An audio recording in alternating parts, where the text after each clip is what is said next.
Hola, buenas tardes, soy Ramiro Sebasco y voy a hablar de la capa de transporte. Lo que tiene la capa de transporte es que acepta los datos de la capa de aplicación y lo prepara para el direccionamiento de la capa de red.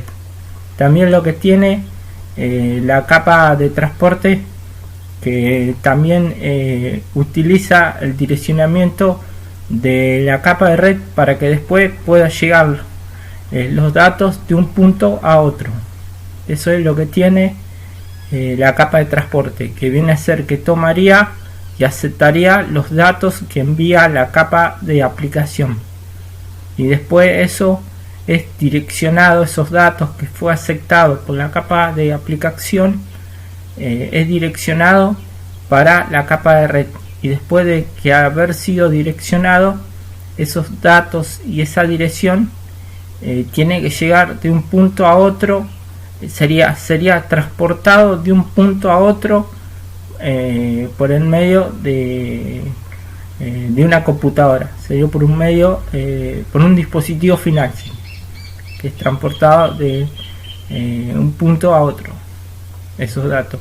Eso es lo que hace la capa de transporte. También tiene la capa de transporte la segmentación de los datos. Hola, buenas tardes, soy Ramiro Sebasco y voy a hablar de la capa de transporte. Lo que tiene la capa de transporte es que acepta los datos de la capa de aplicación y lo prepara para el direccionamiento de la capa de red. También lo que tiene la capa de transporte que también utiliza el direccionamiento de la capa de red para que después pueda llegar los datos de un punto a otro. Eso es lo que tiene la capa de transporte, que viene a ser que tomaría y aceptaría los datos que envía la capa de aplicación, y después eso es direccionado, esos datos que fue aceptado por la capa de aplicación es direccionado para la capa de red, y después de que haber sido direccionado, esos datos y esa dirección tiene que llegar de un punto a otro, sería transportado de un punto a otro por el medio de una computadora, sería por un medio, por un dispositivo final, ¿sí?, que es transportado de un punto a otro, esos datos. Eso es lo que hace la capa de transporte. También tiene la capa de transporte la segmentación de los datos. También lo que tiene la capa de transporte que permite la segmentación de los datos para que pueda llegar de un dispositivo a otro. También tiene 4 funciones principales la capa de transporte, aparte de la segmentación de los datos. Eso es lo que tiene la capa de transporte. También lo que tiene la capa de transporte tiene el seguimiento de la comunicación individual entre medio de los dos hosts, de host de origen y host de destino, que sería que tiene el seguimiento individual de la comunicación entre medio de los hosts de origen y destino. Eso es lo que tiene también la capa de transporte.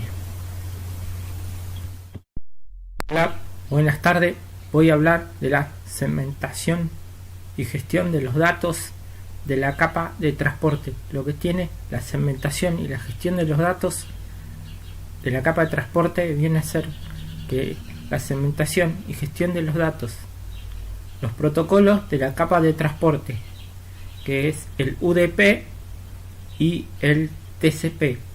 También lee los datos provenientes de la capa de aplicación y, dependiendo de su segmento, se agrega en un encabezado para luego ser transportado a su debido canal. Eso es lo que tiene la segmentación y gestión de los datos de la capa de transporte. Hola, buenas tardes, soy Ramiro Sebasco y voy a pasar a explicar la reensamblada de la capa de transporte. Lo que tiene la reensamblada de la capa de transporte, que agrega los segmentos en el flujo de datos de la aplicación, identifica de la aplicación de la capa de transporte, debe identificar la aplicación de destino para su transferencia adecuada. Eso es lo que hace la reensamblada de la capa de transporte. Lo que tiene la reensamblada de la capa de transporte, que se agrega los segmentos en el flujo de los datos de la aplicación, identifica de la aplicación la capa de transporte, debe identificar la aplicación de destino para su transferencia adecuada. Eso es lo que hace la reensamblada de la capa de... Buenas tardes, soy Ramiro Sebasco y voy a arrancar hablándole de la capa superior de la capa de enlace de datos. Lo que tiene la capa superior de la capa de enlace de datos es la capa